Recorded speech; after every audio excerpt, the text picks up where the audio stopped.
Music by Jeep the Way, Jeep the Way.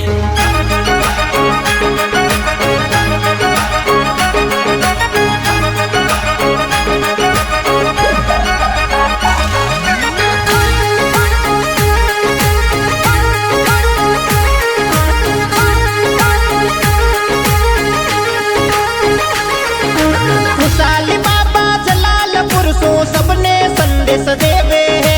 खुशाली बाबा जलालपुर सो सबने संदेश देवे है।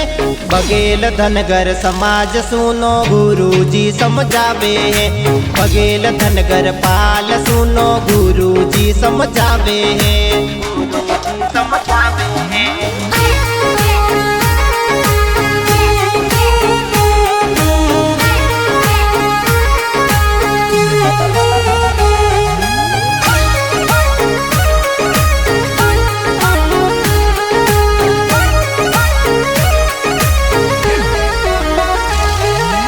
युवाओं जब बसावो अपन सोमती करो।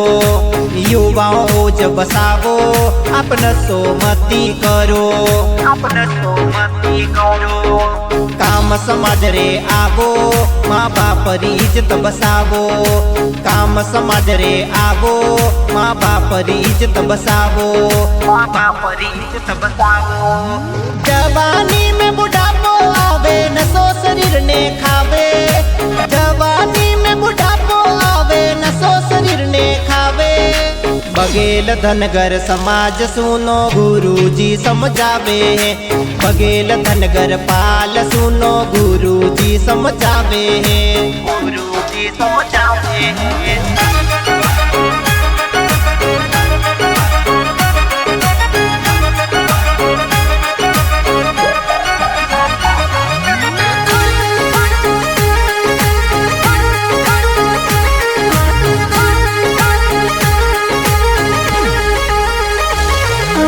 बच्चों ने पढ़ावो ते समाज शिक्षित करजो।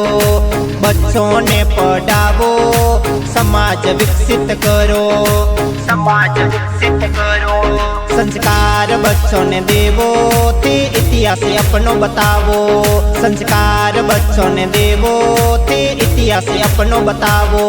इतिहास अपनो बतावो। पढ़ लिख कर जो बने महान समाज ने जगावे।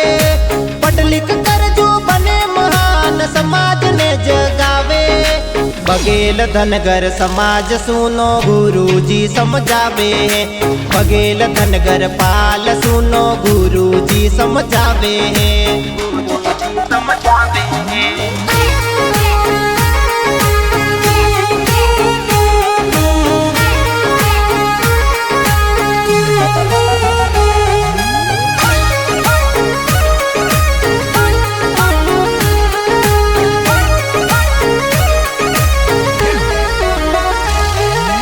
समाज एकता रखो ते टुकड़ों में मत बंटो।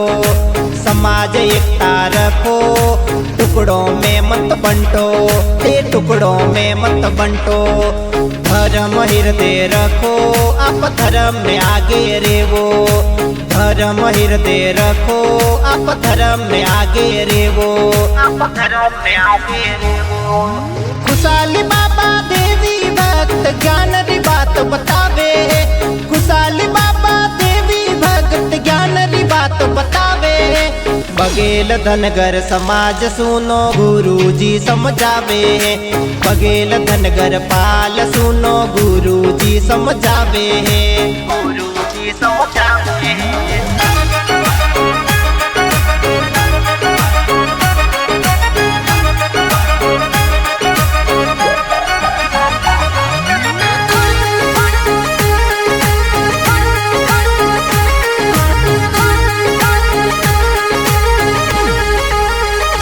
खुशाली बाबा मार्ग बतायो शिष्य हीरा मन अपनायो। खुशाली बाबा मार्ग बतायो शिष्य हीरा मन अपनायो। शिष्य हीरा मन अपनायो।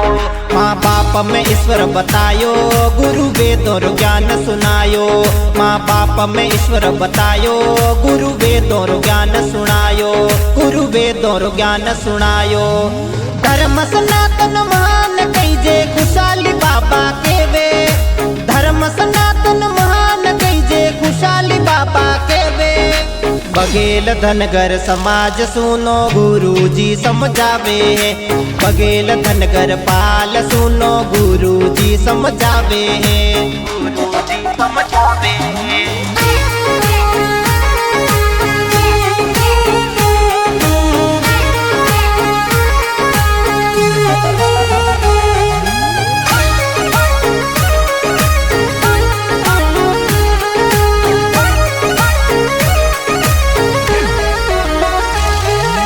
जोगेंद्र देवासी गायो गुरुजी रो भजन सुनायो जोगेंद्र देवासी गायो गुरुजी रो भजन सुनायो गुरुजी रो भजन सुनायो यूपी जलालपुर आयो गुरुजी ने शीस नमायो यूपी जलालपुर आयो गुरुजी ने शीस नमायो गुरुजी ने शीस नमायो हर गोविंद सिंह बघेल गुरुजी री महिमा गवावे हर गोविंद सिंह बघेल गुरुजी री महिमा गावे बघेल धनगर समाज सुनो गुरुजी समझावे बघेल धनगर समाज सुनो गुरुजी समझावे बघेल धनगर पाल सुनो गुरुजी समझावे बघेल धनगर पाल सुनो गुरुजी समझावे गुरुजी समझावे